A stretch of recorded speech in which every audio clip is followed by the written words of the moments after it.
Assalamualaikum warahmatullahi wabarakatuh. Selamat berjumpa kembali dengan Bapak di mata pelajaran biologi.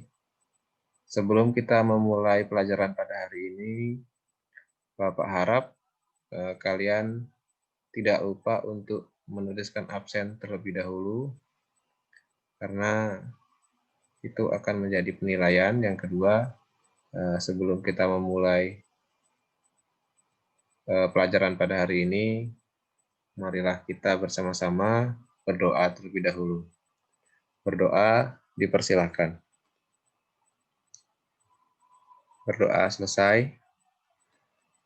Baik, pada hari ini kita akan mempelajari mengenai sintesis protein. Pada pertemuan sebelumnya, kita sudah membahas mengenai materi genetik, yaitu kromosom, kemudian DNA, kemudian gen. Apa itu kromosom, apa itu DNA, apa itu gen, bagaimana strukturnya. Kemudian pada pertemuan kali ini kita akan membahas mengenai suatu proses yang disebut dengan sintesis protein. Oke, kita tonton dulu video sejenak. Suatu proses bagaimana perubahan DNA menuju protein.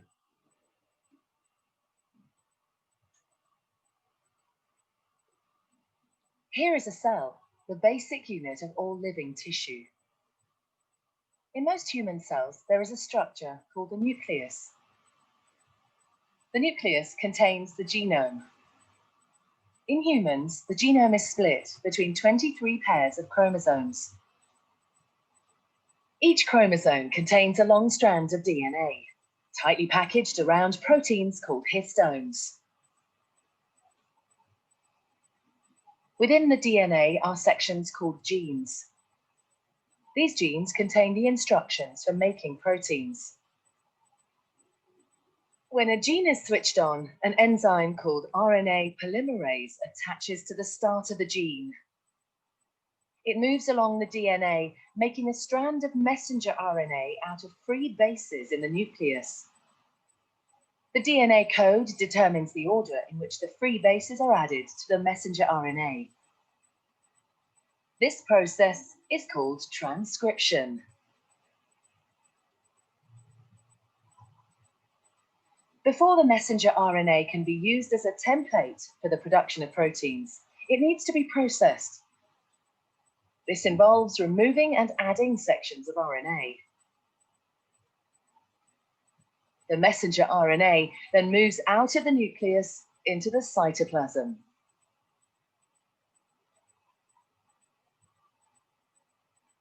Protein factories in the cytoplasm, called ribosomes, bind to the messenger RNA. The ribosome reads the code in the messenger RNA to produce a chain made up of amino acids.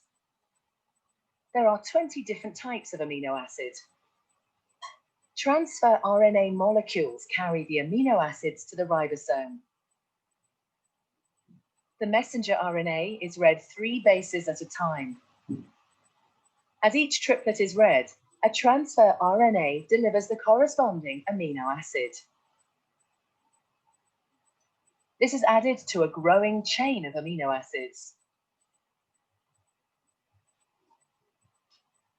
Once the last amino acid has been added, the chain folds into a complex 3D shape to form the protein.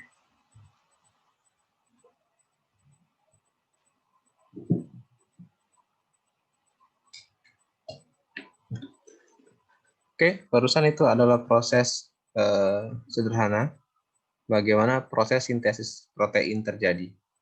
Dimulai dari untaian DNA yang menjadi cetakannya, kemudian DNA akan menghasilkan RNA, RNA kemudian akan dikode untuk menghasilkan protein. Oke,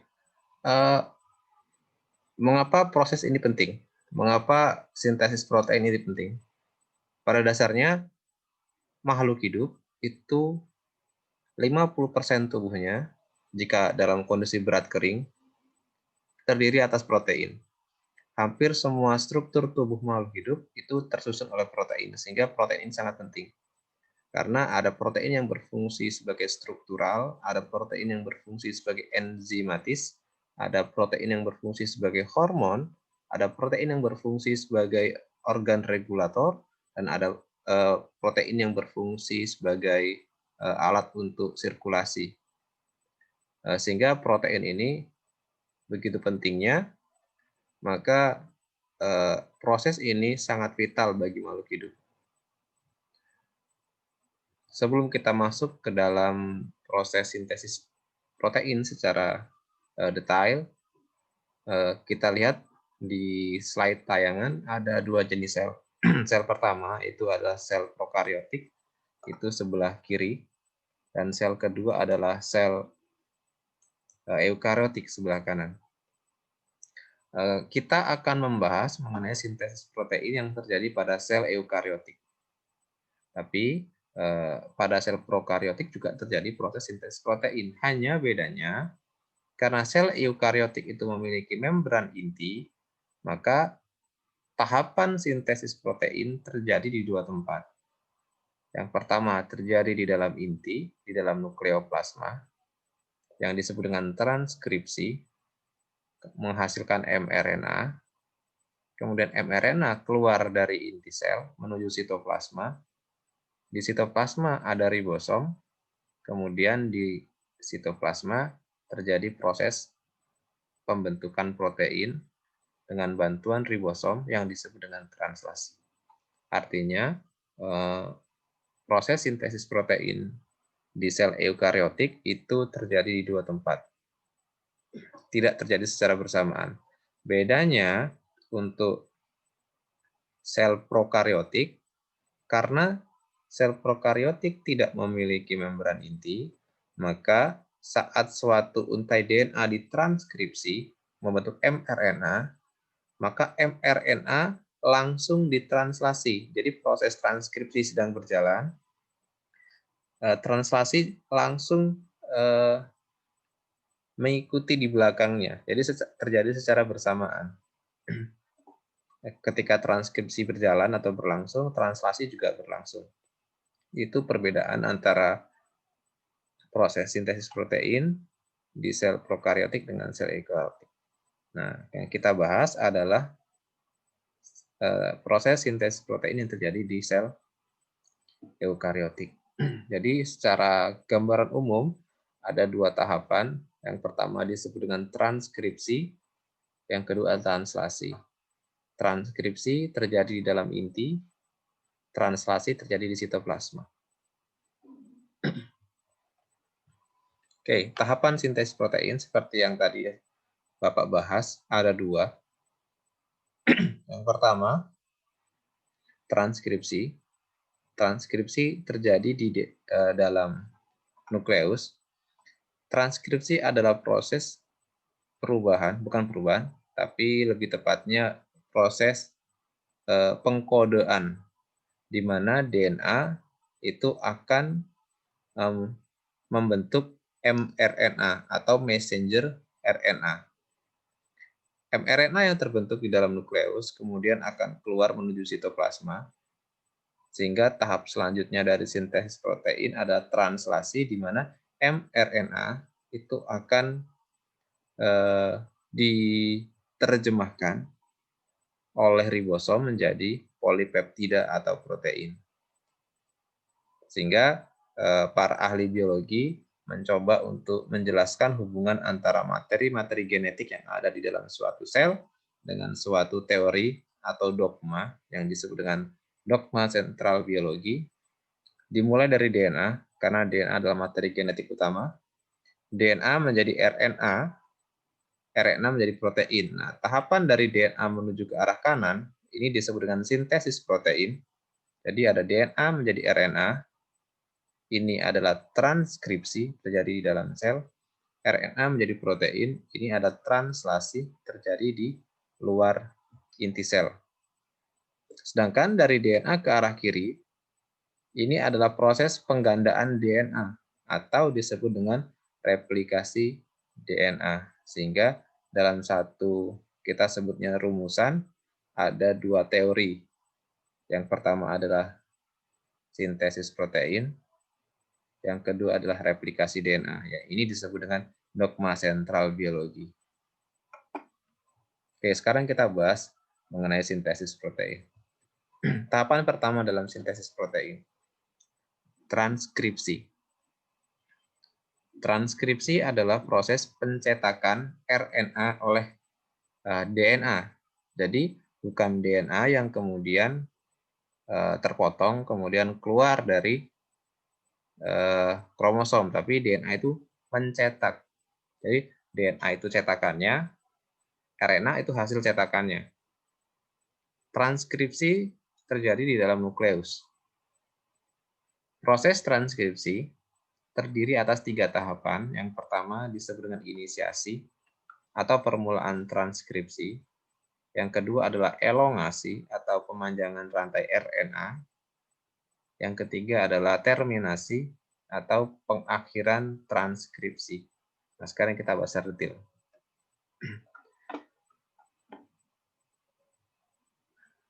Apakah yang ditranskripsi, apakah semua jenis untai DNA itu ditranskripsi? Tidak. Yang ditranskripsi adalah gen. DNA itu adalah suatu untai yang sangat panjang. Tidak semua untai DNA itu adalah gen. Ada DNA yang tidak bersifat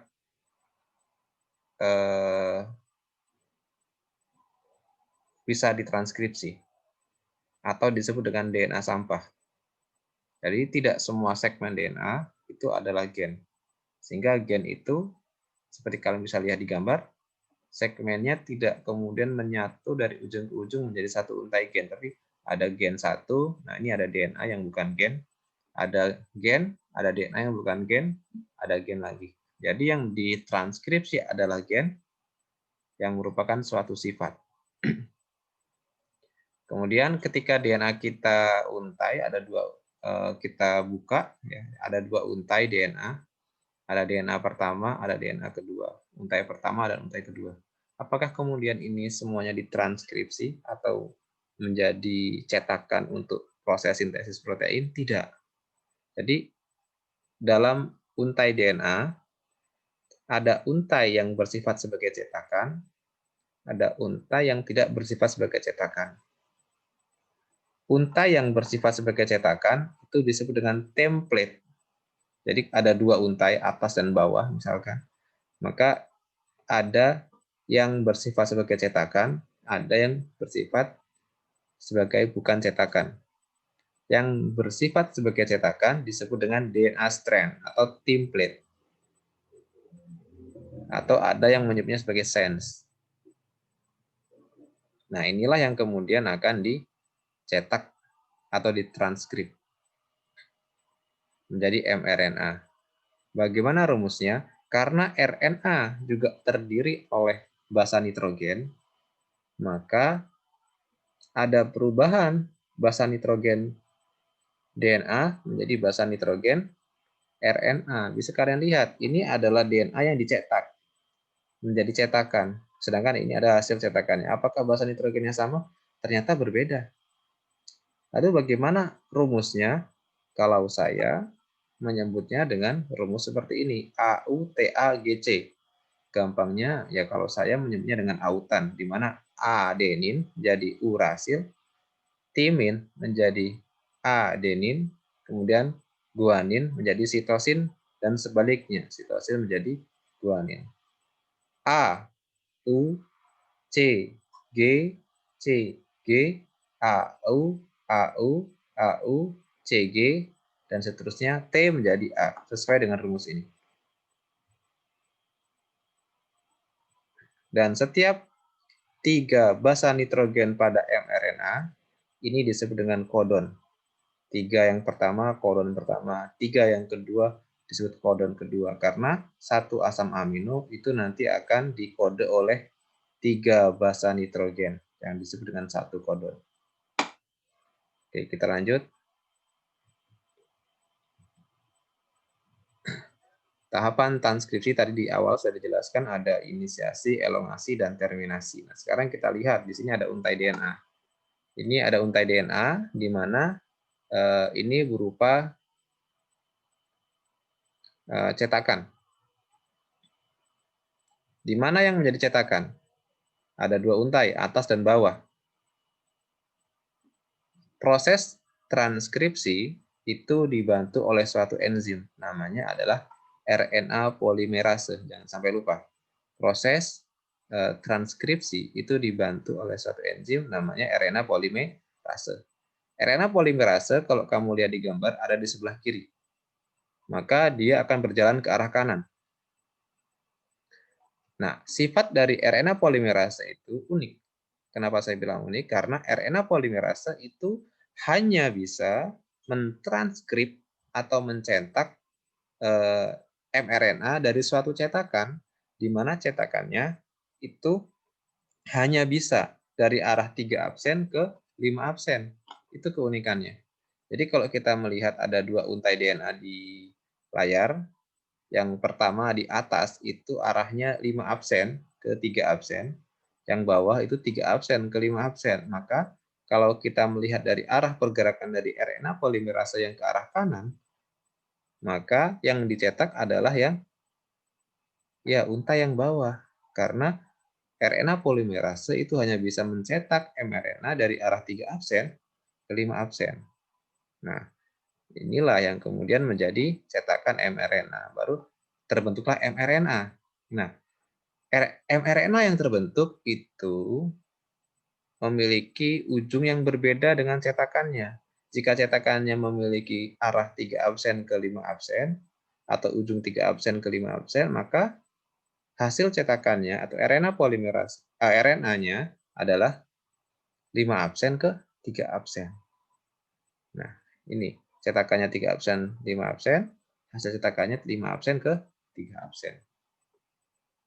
Nah, terbentuklah mRNA. Nah, sekarang kita masuk. Nah, ini ya. Inisiasi. Apa yang dimaksud dengan inisiasi? Inisiasi adalah tahapan awal di mana RNA polimerase melekat pada suatu daerah perlekatan di gen. Daerah perlekatan itu disebut dengan promoter atau start point. Nah, ini disebut dengan inisiasi atau penempelan. Elongasi adalah di mana RNA polimerase itu mulai menguntai RNA di sepanjang cetakan.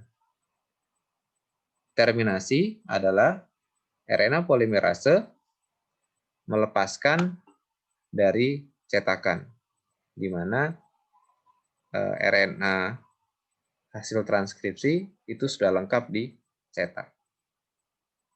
Ini maksud dari inisiasi, elongasi, dan terminasi. Nah, ini bagaimana proses RNA polimerase mulai mencetak. Ini berarti sudah mulai ya, sudah mulai. Ini tahapannya ada elongasi.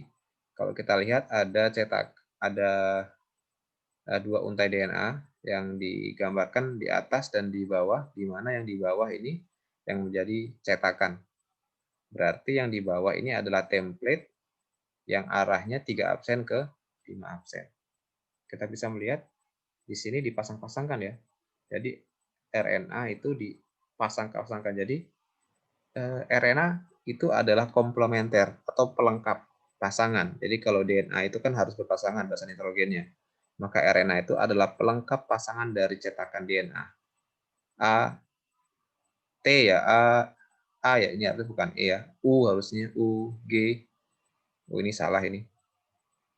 Karena harusnya tidak sama.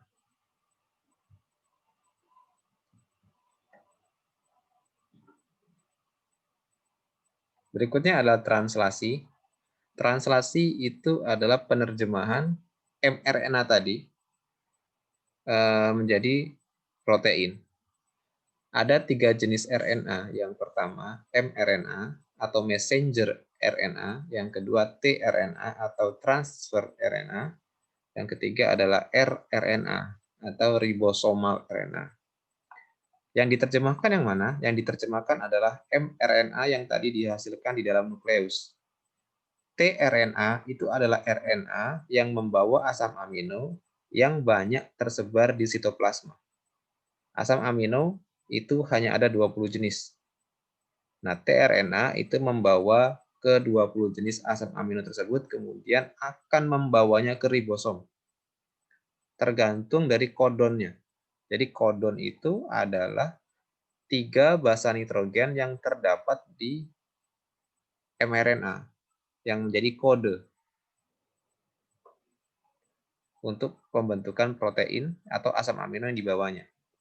Sedangkan rRNA itu ribosomal RNA, ini adalah RNA yang menjadi struktur pembentuk ribosom. Jadi RNA itu letaknya di mana? rRNA itu letaknya di dalam ribosom. Nah, kamu bisa lihat, ini adalah ribosom, ada 2 subunit, ada yang subunit besar dan subunit kecil.